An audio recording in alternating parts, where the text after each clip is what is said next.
விதுரா, ஆர்யனின் நல்லொழுக்கம் எப்பேற்பட்டது? அரசே, நஸ்வே சுகே வை குருதே பிரஹர்ஷம், நான்யஸ்ய துக்கே பவதி பிரஹுஷ்டः, தத்வான பశ్చాத் குருதேனு தாபம், ச கத்யதே சத்புருஷ ஆர்யசீலः. நஸ்வே சுகே வை குருதே பிரகர்ஷம். ஸ்வே சுகே தனக்கு சுகங்கள் நிறையா வந்த போது பிரகர்ஷம் ரொம்ப துள்ளி குதித்துண்டு சந்தோஷப்பட மாட்டான். அந்நிய துக்கே பவதி பிரஹுஷ்டா.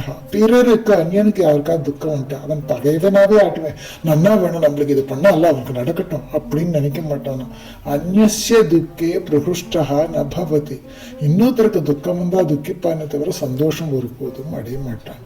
தத்வான பశ్చాத் குருதே அனுதாபம்.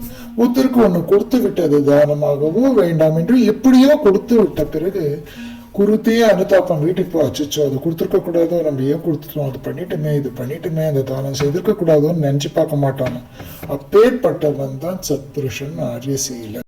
பிரிவா இந்த ஸ்லோகத்திலே உள்ள தானம் மற்றும் பிறர் துன்பம் இந்த கருத்துக்களை ஒரு நாள் ஞானியின் பார்வையிலே இப்படி விளக்குவார். கொடுத்த பின் வருந்தாது. பிரிவா சொல்வார், நிறைய பேர் உணர்ச்சி வசப்பட்டு எதையாவது தானம் கொடுத்து விடுவார்கள். பிறகு வீட்டுக்கு சென்றதும் அவசரப்பட்டு கொடுத்து விட்டோமே என்று நினைப்பார்கள். அப்படி நினைத்தால் செய்த தானத்தின் புண்ணியம் போய்விடும். கொடுத்தது கொடுத்தது தான், அது பகவானுக்கே சமர்ப்பணம் என்ற எண்ணம் இருக்க வேண்டும். பிறர் துன்பத்தில் சந்தோஷம் காண்பது. நமக்கு ஆகாதவர்களுக்கு ஒரு கஷ்டம் உண்டா, அவனுக்கு இது தேவைதான் என்று நினைக்க தோன்றும். ஆனால் அந்த எண்ணம் ஒரு கொடிய பாவம். எல்லா உயிரிலும் இருப்பவன் ஈசன் ஒருவனே. இன்னொருவர் துன்பத்தில் இன்பம் காண்பவன் ஒருபோதும் பக்தனாக முடியாது அப்படிம்பாரு.